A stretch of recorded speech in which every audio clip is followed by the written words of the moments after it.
ආයි මේ ඉන්නේ අපි මේ ඉතාලි වලට යන SMP එකක් මේ සුරංග අයියා. හැබැයි මේ SMP එකක් කරන්න කියලා ආපු එක්කෙනෙක් නෙමෙයි.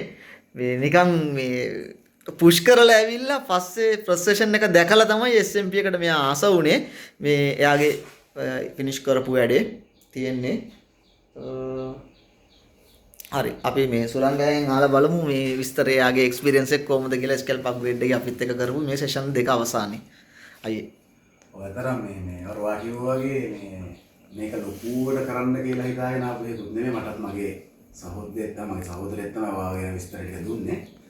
ඔය මෙතන ආවයන් පස්සේ පටන් ගන්න දැනෙන්න වාගේ ආචාර්ය ශ්‍රී සේවය සහ ඔයාගේ ට්‍රීට්මන්ට් එක ගැන ඔයා හරියට ඒකට බැහැ අරමු වාගේ කියන විදියයි හැමදේම තීරුම් කරන විදියයි සහ කස්ටමර් වරගෙන ඔක්කොම මගේ ඇස් ඉදිරි පිට සුද්ධ පවිත්‍ර කරන දේවල් ඔක්කොම හරියට හරි අවංකව වැඩේ කරනවා කියලා හිතුන නිසා මට ලෝක කැමැත්තක් ඇති වුණා. මම ඇත්තටම අත් කතා කරලා හිතුනොත් මම කිව්වෙත් මගේ වයිෆ් ටිකත් බලලා යමු අපි කියලා වගේ ඇත්තටම එහෙම එකකට ආවොත් අර ඒකට ආවා ඊට පස්සේ වැඩේ ලස්සනට කිරීගෙන යනකොට හිතන මේක මාරු කියලා.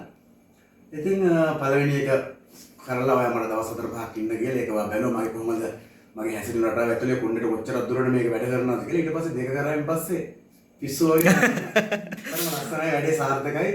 මම ආරාධනාත් කරනවා ඉතින් මේ කරගත්තර ගමන් ගානත් හරිම සාධාරණයි. මනුස්සකම වැඩේට තියෙන උමනා උනන්දුව සහ වගවීම සහ වාගීම තියෙන ඔක්කොම එක්ක සාර්ථක වැඩක් කියලා මට හිතෙනවා. බොහොම ස්තුතියි සුරංග අයියේ. ඉතින් මේ ඔයා වගේ මේ සීසන් එක මම කලින් කිව්වේ වැඩේ කරද්දි දෙන්නේ 3 දෙනෙක් මාවා ඉතාලියෙන් ඉඳලා. ඉතින් මේ පාර ඉතාලි සීසන් එකක් අපිට සෙට් උනේ. ඔයාගෙන් පස්සේ තව එක්කෙනෙක් ඉන්නේ. ආගෙන් පස්සේ සීසන් එක අවසන් වෙනවා. මේ හරි බොහොම ස්තුතියි බලමු වැඩ. ඒ වගේම thank you very much. මේ මාර අමාරු වුණා මෙයාව කන්වින්ස් කරන්න.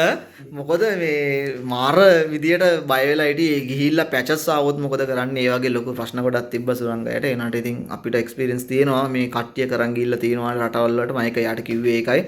මේ ඒ කොහම වුණත් ඔයාට මොනවා හරි ඉෂුව එකක් තිබ්බොත් සුරංගය ඔන්ලාක අපිට කන්ටැක්ට් කරලා කියන්න හොඳේ. අනිවාර්යෙන් ඉන්නවා. හරි. ඔය ටික තමයි එනවා. thank you very much සුරංගය අපි විශ්වාස කරාට. අපි ආයෙ හම්බෙමු අවුරුදු ගානකින්. Okay thank you ආට. මේක ස්ටොප් එක.